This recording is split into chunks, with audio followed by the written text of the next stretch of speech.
ഞാനിപ്പോ ഉള്ളതേ തിരുവമ്പാടി തമ്പലമണ്ണയാണ് കേട്ടോ. ചേട്ടന്റെ ഒരു ക്ലാസ്മേറ്റിന്റെ വീട്ടിൽ വന്നതാണ്. ഇവരുടെ വെഡിങ് ആനിവേഴ്സറി ആയിരുന്നു കേട്ടോ. നമ്മളോടൊന്നും പറഞ്ഞില്ല, നമ്മള് അറിഞ്ഞു കേട്ട് ഇവിടെ വന്നു. അപ്പൊ അതാണ്ടതേ ഒരു സാധനം ഇവർ ഒരുങ്ങിയിട്ടൊന്നും ഇല്ല. എന്നാ പിന്നെ ഇതാ കുറച്ച് കപ്പ കുറച്ച് ഞമ്മക്ക് ഇത് കഴിപ്പിക്കാനുള്ള പരിപാടിയാ. ഇതാണ് ഇന്നത്തെ ഞങ്ങളുടെ ആണല്ലേ. മതി, നല്ല സാധനമല്ലേ കപ്പ. ഇത് മതി, പൊക്ക് അമ്മ. കുഴപ്പമില്ല, നല്ല മൂട. കപ്പ ഒഴുങ്ങി തിന്നാന്ന് വിചാരിച്ച അപ്പോൾ കുറച്ച് എല്ലും ഇറച്ചിയും എല്ലാം കൂടെ ഫ്രിഡ്ജിലുണ്ടെന്ന് പറഞ്ഞപ്പം എന്നാ പിന്നെ ഒരു കപ്പ ബിരിയാണി ആക്കിയേക്കാന്ന് വെച്ചു. അടത്തിപ്പെറുക്കി എടുത്ത് കഴുകി എടുത്തിട്ട് എല്ലാരും കൂടെ കുത്തിപ്പൊളിക്കുവാണ്. മാത്യു ചേട്ടൻ കപ്പ കഴുകി എടുക്കുന്നു. ഞാൻ അതിന് വേണ്ടുന്ന കാന്താരി കരിയാപ്പല എല്ലാം ഈ പറമ്പിൽ തന്നെ ഉണ്ട് കേട്ടോ. ഇവര് പ്രവാസികളായിരുന്നേ. ഇപ്പൊ ഒരു 2 വർഷം കൊണ്ടായിട്ടേ ഉള്ളൂ ഇവരിവിടെ വീട് വെച്ച് താമസം തുടങ്ങിയിട്ട്. അപ്പം കണ്ടോ, എന്നാലും പറമ്പൊക്കെ നല്ല വൃത്തിയാക്കി.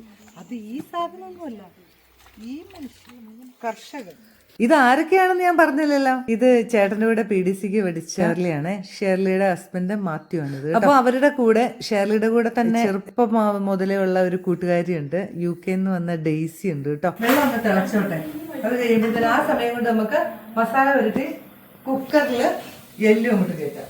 മൂടി വെച്ചേക്കാതെ നമ്മൾ തിളക്കട്ടെ. അതിനുശേഷം കപ്പയ്ക്ക് നമ്മൾ വെള്ളം അടുപ്പ് വെച്ചിട്ടുണ്ട് കേട്ടോ. ആ സമയത്ത് നമുക്ക് വെജിറ്റബിൾസ് ഒക്കെ നമ്മുടെ സവോള, ഇഞ്ചി, വെളുത്തുള്ളി എല്ലാം ഒന്ന് കട്ട് ചെയ്തെടുക്കാവേ. പിന്നെ ഇതാ കുക്കറിലേക്ക് നമ്മുടെ എല്ലും ഇറച്ചി എല്ലാം കൂടെ തട്ടിക്കൊടുത്തു. ഇഞ്ചി, വെളുത്തുള്ളി, പച്ചമുളകിന് പകരം നമുക്ക് അതിനകത്ത് ചെറിയ ഉള്ളി, അതുപോലെ തന്നെ സവോള, തക്കാളി, മുളക് പൊടി, മഞ്ഞൾപ്പൊടി, പൊടി ഐറ്റംസ്, ഗരം മസാല, അങ്ങനെയുള്ള എല്ലാ ഐറ്റംസും നമ്മൾ ചേർത്ത് കൊടുത്തേ. എന്നിട്ട് ഇനി നന്നായിട്ട് ഒന്ന് കുഴയ്ക്കണം. ഒരു 6 വിസിൽ 7 വിസിൽ ഇങ്ങോട്ട് വരട്ടെ. അത് കഴിഞ്ഞിട്ട് നമുക്ക് നോക്കാം. രണ്ടില്ലെങ്കിൽ വീണ്ടും അടുപ്പ് വെച്ചു. വറുത്ത് അതിനകത്ത് മുളക് പൊടി, മഞ്ഞൾപ്പൊടി, കുറച്ച് പെപ്പർ പൊടി, പിന്നെ കുറച്ച് ബീഫ് മസാലയും കൂടി ചേർത്തിട്ടുണ്ട് കേട്ടോ. ഇനി ഇത് നന്നായിട്ട് തണുത്തിട്ട് നമുക്കൊന്ന് അരച്ചില്ല, വെള്ളം ചേർക്കാതെ പൊടിച്ചെടുക്കാം. അത് നമുക്ക് വെറുതെ ഇടാം. തേങ്ങ വേറെ നമ്മൾ അരയ്ക്കുന്നുണ്ട്. അതിനുള്ള തേങ്ങ നമ്മളിവിടെ എടുത്തിട്ടുണ്ട് കേട്ടോ. വെള്ളം നന്നായിട്ട് തിളച്ച് ഞാൻ കപ്പ ഇട്ടിട്ടുണ്ട് കേട്ടോ. ഇനി ഇതാ 2 കറിവേപ്പില. കപ്പയിലും മഞ്ഞൾപ്പൊടി ഇട്ട് വേവിക്കുക. തേങ്ങ, മഞ്ഞൾപ്പൊടി, കറിവേപ്പില, കാന്താരി, കുറച്ച് ഇഞ്ചി, വെളുത്തുള്ളി, ചെറിയുള്ളി. ഇത് നമ്മൾ തേങ്ങയ്ക്ക് കപ്പയ്ക്ക് ഒരു അരപ്പാണ് കേട്ടോ. പക്ഷെ നമ്മള് മറ്റേത് തേങ്ങ വറുത്തരപ്പെന്ന് പറയുന്ന അതിന്റെ മേളിലിട്ട് അതിനെ ഒന്ന് ഗാർണിഷ് ചെയ്യിക്കാൻ വേണ്ടിട്ടാണ് കേട്ടോ. നമുക്ക് കപ്പ ഊറ്റാൻ പോവാണേ. എനിക്ക് ഇച്ചിരി വെയിറ്റ് കൂടുതലുള്ളതുകൊണ്ട് അത് ബുദ്ധിമുട്ടായിട്ട് നമ്മുടെ കുടുംബനാഥൻ മാത്യു. ഇനി ഇതാ നമുക്ക് കപ്പയ്ക്കുള്ള തേങ്ങ അരച്ചത്. അതിനകത്ത് ചെറിയുള്ളി, കാന്താരി, കറിവേപ്പില, അതുപോലെ തന്നെ കുറച്ച് ഇഞ്ചി, വെളുത്തുള്ളി എല്ലാം കൂടെ ചേർത്ത് നമ്മൾ കപ്പയിന്ന് ഇതാക്കിയതാണ്. ഇനി നമുക്ക് ഈ കപ്പയിന്ന് കുടയണം കണ്ടോ. നമ്മുടെ എല്ല് ഇവിടെ വെന്തിരിക്കുന്നുണ്ട് കേട്ടോ. ഇനി നമ്മൾ ചെയ്യാൻ പോകുന്നത് ആ ജാറിൽ തന്നെ നമ്മുടെ വറുത്തരച്ച ആ തേങ്ങയുണ്ടല്ലോ, വറുത്ത തേങ്ങയുണ്ടല്ലോ, അതൊന്ന് നമുക്ക് അരയ്ക്കണ്ട, ഒന്ന് പൊടിച്ചെടുക്കണം. അത് നമുക്ക് അതിൻ്റെ ഒരു ടേസ്റ്റ് മേക്കറാണ് കേട്ടോ നമ്മുടെ ഇത്. കപ്പ ബിരിയാണിയുടെ എല്ലാം വെന്തിരിക്കുക. ഇനി നമുക്ക് ആണുങ്ങളുടെ ഹെൽപ്പ് അത്യാവശ്യം. കപ്പയിലോട്ട് ഇനി എല്ലാം അങ്ങോട്ട് തട്ടി കൊടുക്കാവേ.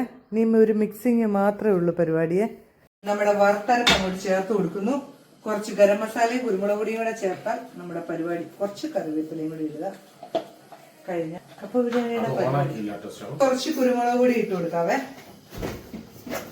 UK കുക്കാണ്. ഇപ്പൊ നമ്മുടെ ഗരം മസാല ഇട്ട് കൊടുക്കും. ഇവിടെ സ്റ്റൗ ഒന്ന് കത്തിക്കുന്നു. കുറച്ച് കറിവേപ്പില ഇടുന്നു. കോട്ടയം സൈഡിലേക്ക് മല്ലിയില വലിയ താല്പര്യമില്ല കേട്ടോ. പക്ഷെ ഈ സൈഡിലേക്ക് കുറച്ച് മല്ലിയില. പക്ഷെ ഇവിടെ ഇല്ലാത്തത് കൊണ്ട് ക്ഷമിച്ചിരിക്കുന്നു. നമ്മൾ കറിവേപ്പില ഇട്ടു. ഇനി ഇതാ 2 സെക്കൻഡ് മൂടി വെക്കുന്നു. അത് കഴിഞ്ഞിട്ടാണ് നമ്മുടെ കലാപരിപാടി മിക്സിങ്. അതിന് നമ്മുടെ മാത്യു ഇവിടെ റെഡിയാണ്. 2 ഹെൽപ്പർമാരുണ്ട് കേട്ടോ. കപ്പ ബിരിയാണി ഒന്ന് മൂടി വെച്ച് 1 മിനിറ്റ് വെയിറ്റ് ചെയ്തിരുന്നേ. അത് കഴിഞ്ഞിട്ട് ഇതാ നന്നായിട്ട് മാത്യു അങ്ങോട്ട് ഇളക്കി കൂട്ടുക. കിച്ചന്റെ എല്ലാവരും ഒന്ന് ടേസ്റ്റ് ചെയ്തിട്ട് അഭിപ്രായം പറയണേ. എന്റെ കയ്യിലാക്കാൻ പറ്റൂല കേട്ടോ. നിങ്ങൾ തിന്നിട്ട് വെച്ചല്ല എല്ലാവരും.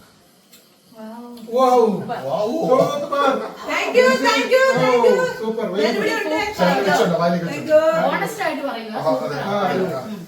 ചുമ്മാ പൊക്കി പറയുന്നതല്ല, നല്ലതാ. അടിപൊളി. ഓക്കെ. എന്തായാലും വെഡിങ് ആനിവേഴ്സറി അല്ലേ, ഞങ്ങൾ ഒരു സർപ്രൈസ് കൊടുക്കാന്ന് വെച്ചിട്ട് ജോൺസന്റെ കൂടെ ഡിഗ്രിക്ക് പഠിച്ചതാണ്. എന്നാൽ ഷേർലിയുടെ കസിൻ രാജേഷ് എന്നാണ് പേര്, അയർലൻഡിലാണ് ഇപ്പൊ ഉള്ളത്. നമുക്ക് ഇന്ന് കപ്പ ബിരിയാണി ടേസ്റ്റ് ചെയ്യാൻ ഇന്റർനാഷണൽ ഫ്രണ്ട്സുകളാവുള്ളതല്ല കേട്ടോ.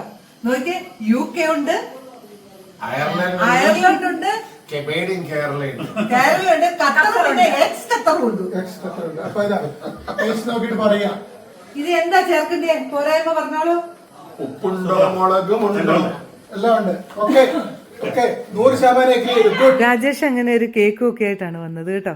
എല്ലാവരും കൂടെ അതൊക്കെ കൊടുത്ത് കേക്ക് കട്ട് ചെയ്തു. പിന്നെ ഷേർലിയുടെ 2 ആങ്ങളമാരും ഒരു നാത്തൂനും കൂടെ ഉണ്ടായിരുന്നുള്ളൂ കേട്ടോ. ഞങ്ങൾ ഇത്രയും പേരെ ഉണ്ടായിരുന്നു. അങ്ങനെ ഞങ്ങൾ ഒരു കപ്പ ബിരിയാണി ഉണ്ടാക്കി ഒരു ചെറിയ വെഡിങ് ആനിവേഴ്സറി ആഘോഷവും കഴിഞ്ഞ് എല്ലാവരും സന്തോഷത്തോടെ പിരിഞ്ഞു കേട്ടോ.